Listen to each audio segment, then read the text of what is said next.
Function का मतलब machine. जैसे मशीन में हम लोग कुछ डालते हैं, जैसे कपास डालते हैं और उससे धागा मिलता है या फिर कपड़ा बनता है, तो मशीन में जो हमने डाला इसको हम लोग इनपुट बोलते हैं और जो मिलता है उसको हम लोग आउटपुट बोलते हैं। तो वही है फंक्शन। फंक्शन मतलब काम करना, मतलब मशीन। जैसे आपका हाथ पैर में फंक्शन करता है, आज आप फंक्शन किए होंगे, तो फंक्शन मतलब कुछ काम करना, मतलब मशीन।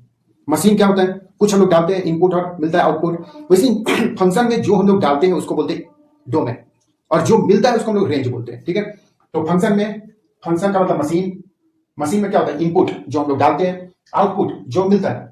वैसे ही फंक्शन में जो हम लोग डालते हैं उसको डोमेन बोलते हैं, जो मिलता है उसको हम लोग रेंज बोलते हैं। ठीक है, पहली बात। जैसे कुछ एग्जांपल देखते हैं, F X equal to X square, या फिर पूरी जितनी आपने पोलिनोमियल पढ़ा है क्लास 9th में 10th में, वो सब फंक्शन ही है। ठीक है, अब आते हैं हम लोग ट्रिग्नोमेट्रिक फंक्शन, जितना sine cos tan cot cos जो भी हम लोग डालते हैं उसको हम लोग क्या बोलेंगे। जैसे यहाँ पे 1 डाले, -2 डाले, कुछ भी आप डाल सकते हैं। Value of x, value of x को हम लोग क्या बोलेंगे, वैल्यू ऑफ एक्स को बोलेंगे डोमेन, और वैल्यू ऑफ वाई जो मिलेगा उसको हम लोग बोलेंगे रेंज। ठीक है, अब आते हैं भाई बुक के डेफिनेशन में। तो बुक के डेफिनेशन में जो लिखा है वो पहले तो पढ़ लेते हैं कि तो पहली बात, दो नॉन एम्प्टी सेट। दूसरी बात, सेट ए में कुछ भी खाली नहीं होना चाहिए। यहाँ 1 का भी मैपिंग है, 2 का भी मैपिंग है, 3 का भी मैपिंग है, 4 का भी मैपिंग है। सेट ए में कुछ भी खाली नहीं होना चाहिए। सेट बी में खाली हो सकता है ए बी सी डी, इसमें कुछ अगर ई भी है तो हो सकता है इसमें खाली हो। सेट बी में खाली हो सकता है, सेट ए में खाली नहीं होना चाहिए। दूसरी कंडीशन। तीसरी कंडीशन क्या है, यूनिक इमेज। यूनिक इमेज का मतलब एक ही इमेज होना चाहिए, मतलब 1 का सिर्फ ए होना चाहिए, यानी कि 1 पे ए भी मिले और 1 पे बी भी मिले, 1 पे कभी सी मिल जाए, ऐसा नहीं होना चाहिए। मतलब एक लड़का एक ही स्कूल में जाना चाहिए, एक आदमी के पास एक ही देश का आईडी होना चाहिए। ठीक है, नहीं तो वो गलत है। तो 1 डालने पे मतलब एक पर्सन का सिर्फ ए से ही रिलेशन होना चाहिए, मैपिंग होना चाहिए। 2 का सिर्फ बी से ही मैपिंग है, तो अब ये 2 डालने पे सी नहीं मिलना चाहिए, मतलब 2 का मैपिंग, मतलब ये ना ऐसा नहीं होना चाहिए कि यहां पे हमने 1 2 3 ए बी सी। ठीक है, अगर ये अगर ऐसा है तो फंक्शन है, ये तो फंक्शन है और ये फंक्शन नहीं है। देखो हम लोग बनाएंगे इसको, ऐसे हो गई, ये इस पे आ गया और 2 डालने पे इस पे आ गया, तो ये नॉट फंक्शन है, ये नॉट फंक्शन। बोर्ड छोटा है, नहीं तो हम लोग सारी कंडीशन का फिगर बनाते हैं। ठीक है, इसमें 5-6 जो भी कंडीशन आती है, फिलहाल आप 3 कंडीशन याद रखें। पहली कंडीशन कि 2 नॉन एम्प्टी सेट होने चाहिए, 2 नॉन एम्प्टी सेट होने चाहिए, 2 नॉन एम्प्टी सेट होने चाहिए। दूसरा कंडीशन कि सेट ए में कुछ भी खाली नहीं होना चाहिए, सेट ए में कुछ भी खाली नहीं होना चाहिए। जैसे अगर हम लोग सेट ए में अगर कुछ भी खाली है तो वो फंक्शन ही नहीं है। सेट ए में खाली नहीं होना चाहिए, सेट बी में हो सकता है, सेट ए में नहीं होना चाहिए। ठीक है, पहली कंडीशन नॉन एम्प्टी सेट। दूसरी कंडीशन सेट ए में खाली नहीं होना चाहिए। इसके और भी हम लोग 3-4 फिगर बना सकते हैं, बनाएंगे थोड़ी देर में। फिर तीसरी कंडीशन कि सबके एक एक इमेज होना चाहिए। जैसे देखो यहाँ पे 2 डालने पे बी भी मिला और 2 पे सी भी मिला, तो ये फंक्शन नहीं हुआ। 2 डालने पे बी भी मिल रहा है और सी भी मिल रहा है, तो ये फंक्शन नहीं है। ठीक है, इतनी बात समझ गए, तो सेट समझ गए। अब आते हैं डोमेन क्या होता है। तो डोमेन मतलब सेट ए के सारे एलिमेंट को डोमेन बोलेंगे। को डोमेन मतलब जो जो सेट बी में है सब, सेट बी में है सब। जैसे सेट बी में है A B C D E, तो सब होंगे को डोमेन। रेंज किसको बोलेंगे, तो रेंज हो गई ए बी सी डी। ठीक है, जो मैपिंग में पार्ट किया है। ठीक है, डोमेन मतलब इनपुट भी इसको बोलेंगे या प्री इमेज। हाँ, इस साइड को हम लोग प्री इमेज बोलेंगे और उस साइड को इमेज बोलेंगे। जैसे 1 का इमेज ए आया, 2 का इमेज बी आया, सी का इमेज 3 का इमेज सी आया, 4 का इमेज डी आया, तो इमेज। और इस साइड वाले को प्री इमेज, प्री इमेज, और उधर को इमेज, प्री इमेज। तो डोमेन बोलेंगे, इसको इनपुट बोलेंगे, प्री इमेज बोलेंगे, या फिर एक्स मतलब इंडिपेंडेंट वेरिएबल, और element of set A, set ए के सारे एलिमेंट। को डोमेन मतलब एलिमेंट ऑफ सेट बी के सारे एलिमेंट, को डोमेन। रेंज मतलब आउटपुट जो मिला, आउटपुट जो मिला, जिसको हम लोग इमेज भी बोलेंगे या फिर वाई बोलेंगे, डिपेंडेंट वेरिएबल बोलेंगे, एलिमेंट ऑफ सेट बी के वो element which take part in mapping. ठीक है, types of function. Types of function में सबसे पहली बात हम लोग पोलिनोमियल फंक्शन, क्योंकि 9th में 10th में हम लोग पहले क्या पढ़ते हैं, पोलिनोमियल ही पढ़ते हैं ना। तो पोलिनोमियल फंक्शन, पोलिनोमियल जैसे आपने पढ़ रखा है। ठीक है, ए जैसे x की पावर 3 प्लस x की पावर 2 प्लस x की पावर 1 प्लस x की पावर 0। जैसे आपने क्वाड्रेटिक पढ़ रखा है, ax square plus bx plus c, ऐसा जो भी आपने क्वाड्रेटिक पढ़ रखा है, क्यूबिक पढ़ रखा है, वो सब पोलिनोमियल है। तो पोलिनोमियल का सिंपल एक एग्जांपल देख लो, ये इसका जनरल स्टैंडर्ड फॉर्म है। a1 x की power n plus a2 x की power n minus 1 a3 x की पावर n माइनस 2। मतलब ये तो a1 a2 a3 ये सब क्या है, कांस्टेंट है। और ये x की पावर डिक्रीजिंग, जैसे x की पावर 3 x की पावर 2 x की पावर 1। जैसे यहाँ पे example a1 a2 a3 a4 क्या है, कांस्टेंट है, कोई एक नंबर 1 2 3 4 नंबर। यहाँ x की पावर 3 x की पावर 2 x की पावर 1 x की पावर 0। तो ये सब पोलिनोमियल जो आपने पढ़ रखा है वो भी फंक्शन है, बहुत कम यूज में आता है, इसलिए हम लोग जल्दी निकालेंगे। ठीक है, A1 जीरो नहीं होना चाहिए, क्योंकि अगर ये फर्स्ट टर्म ही अगर जीरो हो गया तो ये x की पावर 3 वाला टर्म भी खत्म हो गई। तो x की पावर 3 वाली टर्म अगर खत्म हो गई तो फिर तो इसकी डिग्री कम हो जाएगी, ठीक है, x की पावर 2 हो जाएगी इसकी डिग्री। तो अगर A1 अगर जीरो नहीं है तो इसकी डिग्री 3 होगी। डिग्री का मतलब हाईएस्ट पावर, यहाँ पे x का सबसे ज्यादा हाईएस्ट पावर कौन सा गया है, यहाँ पे हाईएस्ट x की पावर 3 गई है तो डिग्री हम लोग इसको बोलेंगे, ठीक है, highest power of x। Domain इसमें क्या आएगा, तो पोलिनोमियल में तो कुछ भी हम लोग डाल सकते हैं ना, कुछ भी डाल सकते हैं, ऑल रियल नंबर, r का मतलब ऑल रियल नंबर, रेंज कुछ भी मिल सकता है, ठीक है, तो इसका डोमेन कुछ भी डाल सकते हैं और range all real number, R का मतलब ऑल रियल नंबर, तो कुछ भी डाल सकते हैं और कुछ भी मिल सकता है, ठीक है। ये ज्यादा इंपॉर्टेंट नहीं है, तो हम लोग आगे बढ़ेंगे, आगे अच्छे अच्छे फंक्शन आने वाले हैं। रेशनल फंक्शन, तो रेशनल फंक्शन हम लोग किसको बोलते हैं, वही रेशनल नंबर आपने पढ़ रखा 2/3 5/7, ये सब रेशनल नंबर। तो वैसे px by qx, कोई फंक्शन बाई फंक्शन, यहाँ पे px qx क्या है, पोलिनोमियल है, अच्छा नीचे जीरो नहीं होना चाहिए, आपने पढ़ रखा है ना, rational number p by q, q not equal to zero, वही बात है। और डोमेन यहाँ पे क्या आएगा, अपने को फंक्शन में डोमेन से ही मेन यहाँ पे अपने को काम, तो डोमेन क्या मिलेगा, कुछ भी डाल लो लेकिन नीचे जीरो नहीं होना चाहिए, ऑल रियल नंबर, आर का मतलब ऑल रियल नंबर, कुछ भी डाल लो लेकिन एक्स जो है जीरो नहीं होना चाहिए, कुछ भी डाल लो लेकिन एक्स जीरो नहीं होना, नीचे वाली जीरो नहीं होना चाहिए, मतलब क्यूएक्स जीरो नहीं होना चाहिए, ठीक है, डोमेन। अब थोड़ा इंपॉर्टेंट फंक्शन आएगा कांस्टेंट फंक्शन। कांस्टेंट फंक्शन समझने के लिए आप सिंपल समझो कि वैसा फंक्शन जिसमें हम कुछ भी डाले वही चीज मिले। जैसे एग्जांपल के लिए हम लोग देख लेते हैं, कोई एक फंक्शन ले लेते हैं, यहाँ पे fx इज इक्वल टू 5। अब आप इसमें कुछ भी डालो, 1 डालेंगे तो भी 5 मिलेगा, 2 डालेंगे तो भी 5 मिलेगा, 3 डालेंगे तो भी 5 मिलेगा, ठीक है, तो ये हो गई कांस्टेंट फंक्शन, मतलब कांस्टेंट रहेगा हमेशा, कुछ भी डालो कांस्टेंट फंक्शन, कांस्टेंट ही वैल्यू देगा। तो y equal to fx equal to c, c का मतलब कोई कांस्टेंट, जैसे यहाँ पे 5। अच्छा ये सब साइन आपको पता है, इसको हम लोग बोलते हैं फॉर ऑल, सेट में पढ़े होंगे फॉर ऑल, यहाँ x ये साइन है बिलोंग्स टू r का मतलब रियल नंबर, सेट में आपने पढ़ा होगा, ये for all x belongs r, r का मतलब all real number, for all x belongs r, ठीक है। फिर c का मतलब कांस्टेंट, डोमेन इसमें कुछ भी डालो कोई फर्क नहीं पड़ता, 1 डालो 2 डालो कुछ भी डालेंगे 5 ही मिलेगा।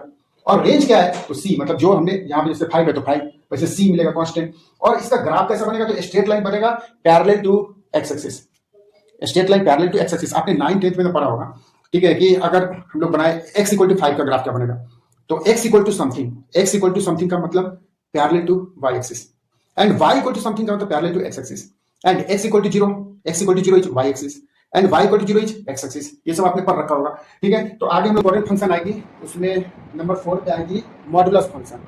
मॉडुलस फंक्शन को शॉर्ट में आपने मॉड बोला होगा, ठीक है, क्लास में आपने मॉड बोला होगा, जैसे मॉड ऑफ -5 इक्वल टू +5, ठीक है, ये सब क्यों होता है हम लोग समझेंगे, ठीक है। Mod of -5 equal to 5, mod of -7 equal to 7, मतलब निगेटिव को पॉजिटिव बनाना, और पॉजिटिव को तो पॉजिटिव रहेगा, जैसे मॉड में +5 डालेंगे तो भी 5 आएगा, -5 डालेंगे तो भी 5 आएगा। तो मॉडुलस फंक्शन को शॉर्ट में मॉड बोलेंगे, MODE मॉड, ठीक है। तो मॉडुलस फंक्शन लिखते कैसे, fx equal to mod x, ये दो लाइन है, दो लाइन के बीच में x, ये मॉड x। इसका डोमेन क्या होता है, तो कुछ भी डालो, यहाँ पे कुछ भी डाल लो, 1 डालो 2 डालो 0 डालो -2 डालो -5 डालो, कुछ भी डाल लो, आप कुछ भी डाल सकते हैं, ऑल रियल नंबर कुछ भी डाल सकते हो, माइनस इंफिनिटी से प्लस इंफिनिटी। इंटरवल मालूम है ना, थोड़ा सा जैसे 4 टाइप के इंटरवल, क्लोज इंटरवल, जैसे ये इसका मतलब ये इन पॉइंट को नहीं लेना है, जैसे 1 से 5, मतलब इसमें 1 नहीं आएगा, क्या क्या आएगा इसमें, अच्छा तो नोट कर लो, इसमें क्या आएगा 2 3 4 आएगा, ठीक है, बीच वाले नंबर, ठीक है। फिर ये क्लोज अगर 1 से 5 अगर रखते हैं ऐसा, इसका मतलब 1 भी आएगा, 2 भी आएगा, 3 भी आएगा, 4 भी आएगा और 5 भी आएगा, ठीक है। जैसे अगर एक जगह अगर ओपन है और एक जगह अगर क्लोज है, तो यहाँ पे 1 नहीं आएगा, 2 से आएगा 2 3 4 और 5 भी आएगा, ठीक है। वैसे ही अगर जहाँ पे भी ओपन, इसको बोलते हैं ओपन इंटरवल, मतलब इसको नहीं लेना, इसको नहीं लेना, जैसे इंफिनिटी नहीं आएगा, जैसे नीचे वाले में रेंज में देखो 0 पे क्लोज है मतलब 0 आ सकती है, 0 पे क्लोज है तो 0 आ सकती है, और इंफिनिटी पे ओपन है मतलब इंफिनिटी तो आएगा भी नहीं, ठीक है। तो इंटरवल है ये, तो डोमेन क्या आएगा, ऑड रियल नंबर, कुछ भी डाल लो, माइनस इंफिनिटी से plus infinity, odd real number. Range में क्या आएगा, 0 आ सकता है, जैसे मॉड के अंदर अगर 0 डाल दें, 0 डालने पे 0 आएगा, लेकिन -1 डालेंगे तो भी 1 आएगा, -2 डालेंगे तो भी 2 आएगा, -5 डालेंगे तो +5 आएगा, मतलब निगेटिव में नहीं आएगा। तो रेंज जो है ना इसका निगेटिव में नहीं आएगा, मतलब 0 क्लोज मतलब 0 आ सकता है, उसके आगे 1 2 3 4 आएगा, ठीक है, निगेटिव में नहीं आएगा। डाल सकते हैं लेकिन -5 डाल सकते हैं लेकिन मिलेगा +5, -2 डाल सकते हैं लेकिन मिलेगा +2, ठीक है, ये हो गई रेंज। तो मॉडुलस फंक्शन जिसको हम शॉर्ट में मॉड बोलेंगे, उसका डोमेन कुछ भी डाल लो आप, all real number, range positive number, ठीक है, पॉजिटिव नंबर 0 आ सकती है और 0 के आगे 1 2 3 4 आ सकता है, 0 पे क्लोज, ठीक है। इसका ग्राफ कैसा है, यहाँ पे शॉर्ट में आप ग्राफ देख सकते हैं, ग्राफ इसका कैसा बनेगा, ग्राफ के लिए देख लो, X axis Y axis graph बना लिया, इसमें कोई सा भी आप नंबर डाल लो, 0 डालने पे 0, 1 डालने पे 1, 2 डालने पे 2, 3 डालने पे 3, 4 डालने पे 4, मतलब ऐसा, ठीक है। और निगेटिव में -1 डालने पे +1, -2 डालने पे +2, -3 डालने पे +3, -4 डालने पे +4, ये बन गई इस साइड, ठीक है, तो इसको हम लोग क्या बोलेंगे, y इक्वल टू एक्स, मतलब जो डाले वही मिला, जो डाले वही मिला। जैसे यहाँ पे हम लोग 1 डालेंगे तो 1 मिलेगा, 2 डालेंगे तो 2 मिलेगा, 3 डालेंगे तो 3 मिलेगा, तो y इक्वल टू एक्स। और ये हो गई y equal to minus X, y equal to minus X, मतलब -1 डाले तो माइनस ऑफ -1। देखो यहाँ पे x की वैल्यू -1 डालो तो एक और माइनस आ गया तो +1, x की जगह -2 डालो एक और माइनस है तो +2, -3 डालो तो एक और आगे माइनस है तो +3। ठीक है, ये इसकी ग्राफ बन जाएगी। सिंपल, आप याद रखो, बहुत इंपॉर्टेंट है। इसमें शिफ्टिंग ऑफ ग्राफ, हम लोग ग्राफ देखेंगे कि जब मॉड के अंदर x-2 हो, x+5 हो, ऐसा और भी बहुत टाइप के ग्राफ बनेंगे जब हम लोग क्वेश्चंस बनाएंगे। तो ठीक है, तो मॉड का ग्राफ आप नॉर्मल अभी याद रखें, ऐसा हो जाए। ठीक है, अच्छा एक चीज़ और यहाँ पे इंपॉर्टेंट है, जैसे ये बच्चों को बहुत ही कंफ्यूजन होता है। ठीक है, क्या है कि अगर हम लोग एक एफ लिखते हैं तो इसका वैल्यू x भी आता है और इसका वैल्यू -x आता है। कब? जब x greater than equal to 0 और x लेस देन 0। ये हम लोग क्वेश्चन बनाने में बहुत ज़्यादा काम मिलेंगे। ठीक है, तो इस चीज़ को अच्छे से समझते हैं। अगर कोई एक फंक्शन है मॉड फंक्शन, तो यहाँ पे लिखा ना एफ एक्स मॉड फंक्शन, तो इसमें अपने को क्या मिल रहा है, एक बार x मिल रहा है और एक बार -x मिल रहा है। x कब मिलेगा? जब x greater than equal to 0 डालेंगे, और -x कब मिलेगा? जब लेस देन 0 डालेंगे। जैसे हम लोग देख लेते हैं, फंक्शन में -5 डालते हैं, पहले हम लोग +5 डालते हैं, तो +5 डालेंगे तो क्या मिलेगा? +5 डालेंगे तो 5 भी मिलेगा। क्यों? क्योंकि 5 ग्रेटर देन 0। फिर -5 डालेंगे तो क्या मिलेगा? माइनस ऑफ -5 मिलेगा, मतलब +5 मिलेगा। क्यों? क्योंकि -5 लेस देन 0। ठीक है, वही चीज़ यहाँ पे लिखा है। एक बार समझिए, फंक्शन में x डाले मतलब 5 डाले तो x ही मिलेगा, x डालेंगे तो x ही मिलेगा। तब जब जो डाले हैं x, जो हमने डाले हैं वो 0 से बड़ा होना चाहिए। यहाँ पे हमने फंक्शन में 5 डाला है तो 5 मिलेगा। क्यों? क्योंकि 5 ग्रेटर देन 0 है। अगर फंक्शन में x डालते हैं तो ये -x मिलेगा, मतलब फंक्शन में -5 डाले हैं तो ये माइनस ऑफ -5 मिलेगा। मतलब यहाँ पे x का वैल्यू -5 है। सिंपल, x का वैल्यू क्या है? x का वैल्यू है -5, तो यहाँ पे एक आगे माइनस है और x का वैल्यू है -5, +5 मिल गया क्योंकि मॉड का काम ही है प्लस करना। अब यहाँ पे x जो है लेस देन 0 होना चाहिए, तो x का वैल्यू क्या था? x का वैल्यू था -5। तो ठीक है, एक्सपोनेंशियल फंक्शन क्या होता है? a की पावर x, e की पावर x, 2 की पावर x, 3 की पावर x, 5 की पावर x, 1 की पावर x नहीं, क्योंकि 1 की पावर x इज 1 और 0 की पावर x इज 0, 0 की पावर x इज 0, 1 की पावर x इज 1। ठीक है, 1 का कोई सा भी पावर करेंगे तो 1 ही आएगा। तो 2 की पावर x, 3 की पावर x, 5 की पावर x, माइनस में लेकिन नहीं होना चाहिए, -2 की पावर x, -3 की पावर x, ये नहीं होना चाहिए। मतलब ए का जो वैल्यू है ना वो ग्रेटर देन 0 होना चाहिए। मतलब ए की पावर x, यहाँ क्या लिखा है? ए की पावर x। अच्छा, ई का वैल्यू होता है एक्सपोनेंशियल 2.71, वो हम लोग आगे देखेंगे। ये भी एक्सपोनेंशियल नहीं आता। अगर ए का वैल्यू ई रख दे, अगर ए की जगह अगर ई रख दे, ई का मतलब एक कांस्टेंट होता है 2.71। ठीक है, ई का वैल्यू होता है 2.71, यहाँ पे जगह तो लिख लिया जाए, ई का वैल्यू है कांस्टेंट 2.71। ठीक है, अराउंड इतना होता है।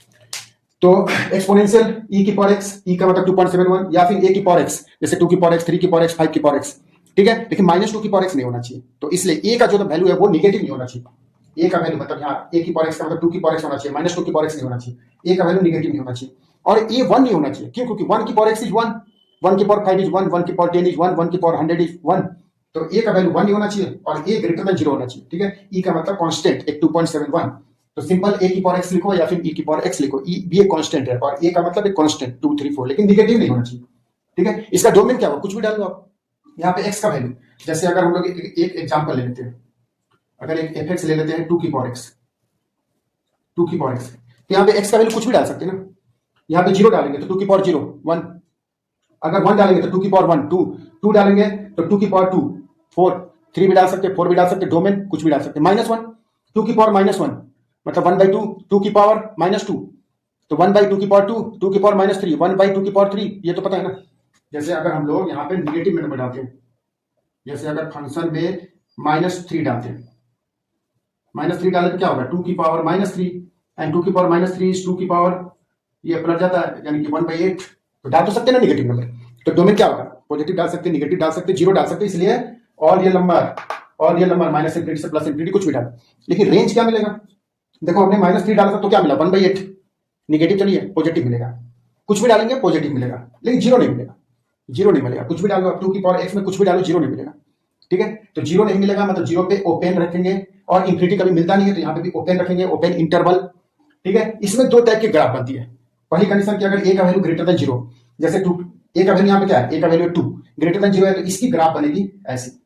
और अगर a का वैल्यू 0 और 1 के बीच में, निगेटिव तो होना ही नहीं चाहिए, 0 और 1 के बीच में होना चाहिए, अगर है 1.5, सॉरी 0 और 1 के बीच में 0.5, 0.3, 0.7, तो इसकी ग्राफ ऐसी बनेगी। ठीक है, फिलहाल आप याद रखेंगे इसको। ठीक है कि एक्सपोनेंशियल फंक्शन e की पावर x या फिर a की पावर x, यहाँ पे a का वैल्यू कुछ भी डाल सकते हैं, निगेटिव नहीं होना चाहिए, मतलब 0 से ग्रेटर होना चाहिए, और a का वैल्यू 1 नहीं होना चाहिए क्योंकि 1 की पावर एनीथिंग इज 1। e का मतलब 2.71, राइट है। इसमें डोमेन कुछ भी डाल लो, यहाँ पे डोमेन कुछ भी डाल लो, रेंज सिर्फ पॉजिटिव मिलेगा। ग्राफ दो टाइप की बनेगी, अगर a ग्रेटर देन 0 है मतलब 2 की पावर 3, 2 की पावर x, 3 की पावर x, और एक ये जब 0 से 1 के बीच में हो। ठीक है, ये आ गई अपनी एक्सपोनेंशियल फंक्शन। नेक्स्ट हम लोग लॉगरिथमिक फंक्शन देखेंगे। सिंपल आप समझो ना, तो लॉगरिथमिक फंक्शन एक्सपोनेंशियल कहीं उल्टा है। ठीक है, जैसे हम लोग देख भी सकते हैं। ठीक है, अगर y equal to log x मतलब लॉगरिथमिक फंक्शन और y इक्वल टू e की पावर x एक्सपोनेंशियल फंक्शन, तो ये ना दोनों एक दूसरे के उल्टा है। जैसे हम लोग यहाँ पे देखते हैं वैल्यू डालते हैं, यहाँ पे ना वैल्यू डालते हैं, जैसे यहाँ पे अगर हम वैल्यू डालेंगे लॉग में 0 नहीं डाल सकते, लॉग में अगर 1 डालते हैं, यहाँ पे 1 डालते हैं तो 0 मिलेगा, और यहाँ पे अगर 0 डालते हैं तो 1 मिलेगा। देख लो, यहाँ पे 0 डालो, e की पावर 0 तो 2 की पावर 0 1, 3 की पावर 0 1, तो e की पावर 0 1। इसी का उल्टा कर दो लॉग में, यहाँ 0,1 आया था, 0 डालने पर 1 आया था, तो वहां पर 1 डालेंगे तो 0 आएगा। ठीक है, सिंपल लॉगरिथमिक की एक्सपोनेंशियल का उल्टा। ठीक है, तो सब कुछ सेम रहेगा। लॉगरिथमिक फंक्शन में फंक्शन को कैसे लिखते हैं, log x to the base b, log x to the base b, जैसे वहां पे a था वही यहाँ पे b बन गया। ठीक है, आप चाहो तो यहाँ पे सेम चीज समझने के लिए इसको a ही कर दो ना, जैसे एक्सपोनेंशियल में a लिखा था ना, तो यहाँ पे a ही कर दो, फिर आपको और भी बेहतर समझेगा। वहां पे भी आपने a का वैल्यू क्या लिखा था, ग्रेटर देन 0 और a नॉट इक्वल टू 1, वही बात हो गई। लॉगरिथमिक फंक्शन को log x मतलब कुछ डालेंगे log x, और बेस में कुछ आना चाहिए, बेस में a है। ठीक है, यही इसको लिखने का तरीका है। ठीक है, log x और यहाँ पे बेस में कुछ नहीं लिखा है, बेस में e है। ठीक है, कुछ अगर नहीं है तो e है। ठीक है, e का मतलब 2.71 एक्सपोनेंशियल। ठीक है, मैथ्स में तो e है। ठीक है, फिजिक्स में log टू द बेस 10 होता है, और मैथ्स में 99% log to the base e होता है। ठीक है, तो यहाँ पे log x to the base a है, a का वैल्यू जैसे एक्सपोनेंशियल में था ग्रेटर देन 0 और a नॉट इक्वल टू 1, और इसमें डोमेन जो वहां पे रेंज था, वहां का रेंज क्या था आप देख लो, रेंज था 0 से इंफिनिटी, यहाँ पे डोमेन में आ जाएगा। वहां पे इसका रेंज क्या होगा, जो वहां पे डोमेन था, वहां पे डोमेन क्या था, वहां पे डोमेन ऑड रियल नंबर। ठीक है, अब इसकी ग्राफ, इसके हम लोग ग्राफ कैसे बनाएंगे, तो ग्राफ भी जैसा वहां पे था वैसा ही यहाँ पे भी होगा, बस जस्ट उल्टा। ठीक है, दो टाइप की ग्राफ बनी थी वहां पे, यहाँ पे भी दो टाइप की ग्राफ बनेगी, ये y x y, तो दो टाइप की ग्राफ बनेगी यहाँ पे भी। एक तो ऐसी उल्टा, जैसे वहां पे जैसा बना था उसी का उल्टा। ठीक है, उसी का उल्टा बनने वाला है। तो ये कौन सी ग्राफ है, y equal to log X की ही है टू द बेस b, लेकिन कब, जब base greater than, sorry base हम लोग लिख रहे हैं ना b से, इसलिए गड़बड़ हो गया, आपको समझ में। इसको a कर दो to the base a greater than 1 के लिए वहां पे ग्राफ बना था, और ये भी वही ग्राफ है y equal to log x to the base a, लेकिन यहाँ पे बेस जो है 0 से लेके 1 के बीच में होना चाहिए। ठीक है, तो दो टाइप के ग्राफ ये आपको याद ही रखनी है। ठीक है, एक बार आप याद रखते हैं तो इसमें हम लोग, और स्टैंडर्ड फॉर्म है ये, तो मतलब स्टैंडर्ड वाली याद रखनी है, इस पर जब हम लोग क्वेश्चन जब हम बनाएंगे तो उसको हम लोग अच्छे से समझेंगे।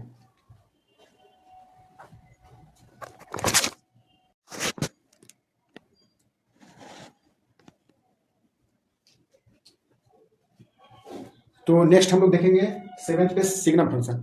सिग्नम फंक्शन क्या होता है, simple mod x upon x, mod x upon x को हम लोग सिग्नम फंक्शन बोलते हैं। और कुछ चीजें याद ही करनी पड़ेगी क्योंकि ये सब स्टैंडर्ड चीज है, मतलब इसको आप याद रखोगे तो आप क्वेश्चन बना सकते हो आगे। ठीक है, वैसे ये तो उतना मतलब उतना ज्यादा काम में नहीं आता है। ठीक है, जितना कि लॉग आता है, जितना कि एक्सपोनेंशियल आता है। ठीक है, लेकिन फिर भी आप इसको याद रखेंगे। ठीक है, इसको बोलते हैं signum function, SGN short form है, SGN x, कुछ नंबर डालेंगे।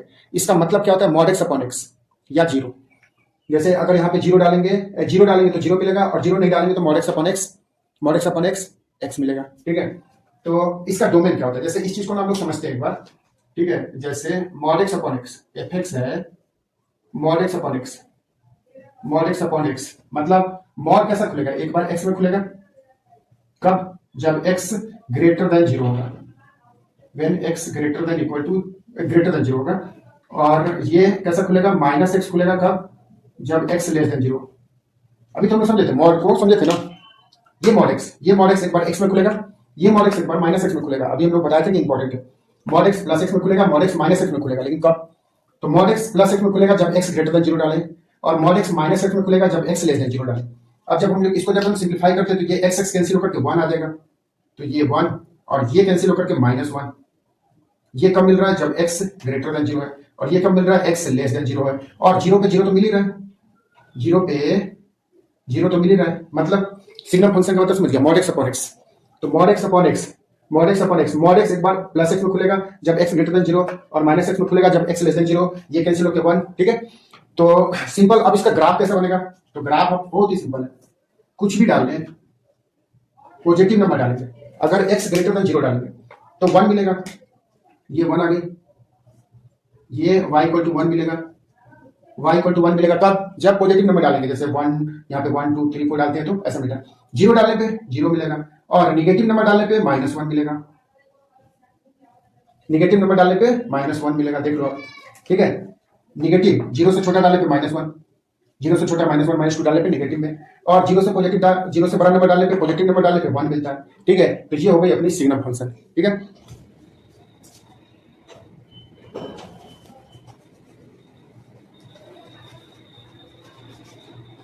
नेक्स्ट हम लोग देखेंगे ग्रेटेस्ट इंटीजर फंक्शन।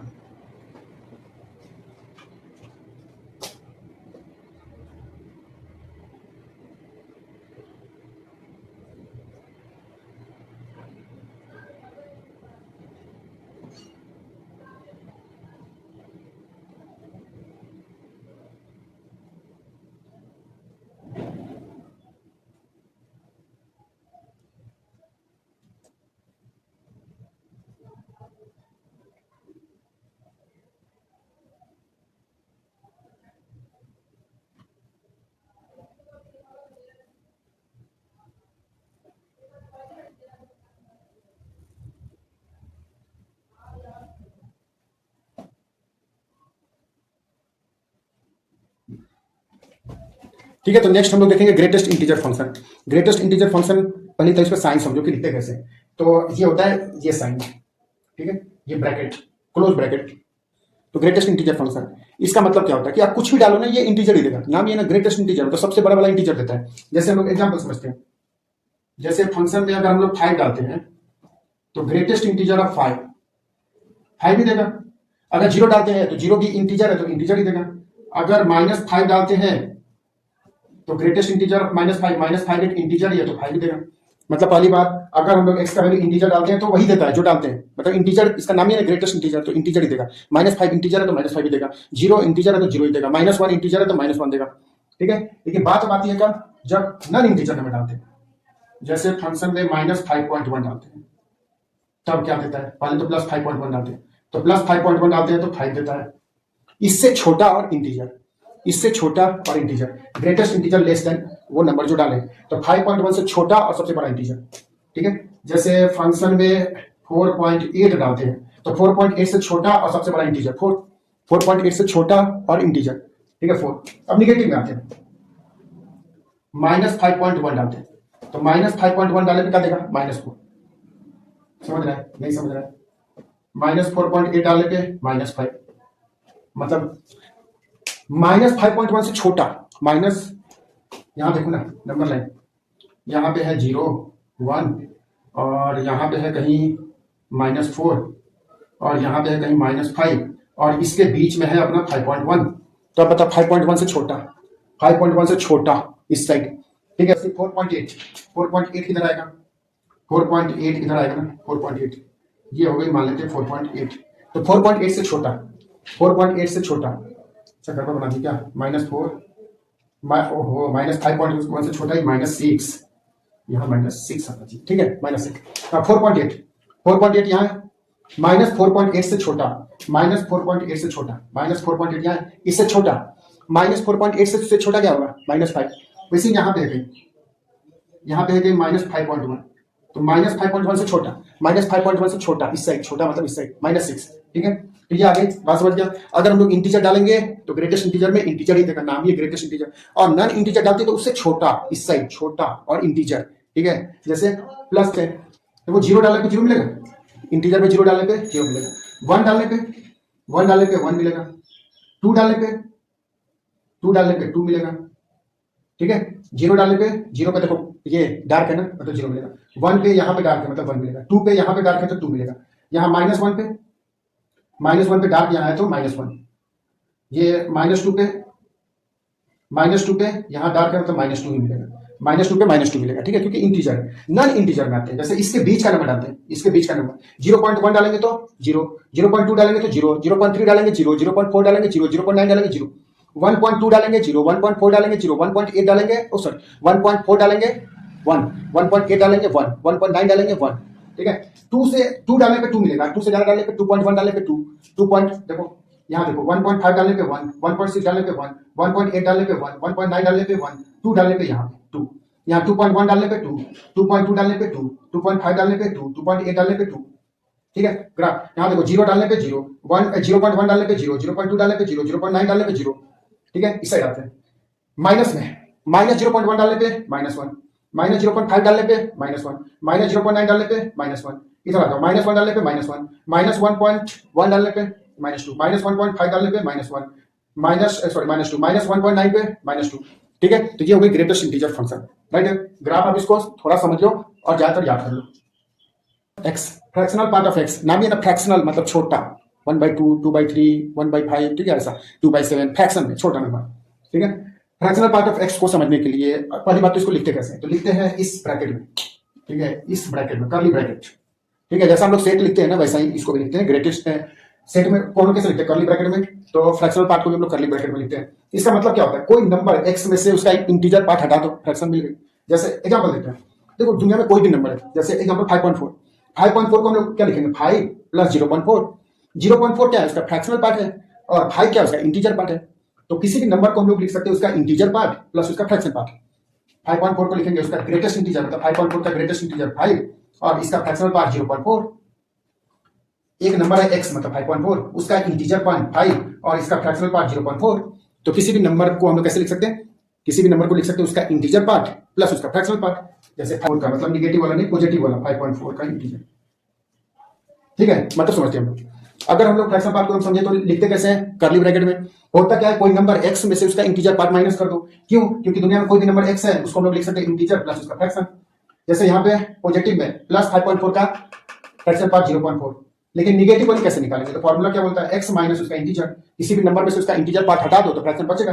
तो x की वैल्यू क्या है, -5.4, वैसे माइनस किया इसका फ्रैक्शन पार्ट, इसका फ्रैक्शन पार्ट, इसका फ्रैक्शन पार्ट, सॉरी इसका इंटीजर पार्ट, इसका इंटीजर पार्ट क्या होगा, तो -6, तो -6 माइनस +6, तो +6 एंड माइनस प्लस 0.6, प्लस 0.6 को हम लोग कैसे लिखेंगे, 1 माइनस 0.4, एंड 0.4 क्या है, 0.4 है इसके पॉजिटिव का फ्रैक्शन पार्ट, इसका पॉजिटिव का फ्रैक्शन पार्ट, मतलब निगेटिव के लिए आप क्या करोगे, 1 माइनस उसका पॉजिटिव का फ्रैक्शन पार्ट, इंपॉर्टेंट है, ठीक है। पॉजिटिव के लिए तो सिंपल है, 5.4 का सिंपल 5.4, 9.7 का 0.7, ठीक है, 10.6 का 0.6, लेकिन निगेटिव में है तो निगेटिव में हम क्या करोगे, 1 माइनस उसका पॉजिटिव वाला, जैसे -10.7, -10.7 का हम क्या करोगे, 1 माइनस वो फ्रैक्शन पार्ट 0.7 माइनस कर दो, ठीक है, पॉजिटिव वाला, ठीक है। तो ये हो गई फ्रैक्शन पार्ट। नेक्स्ट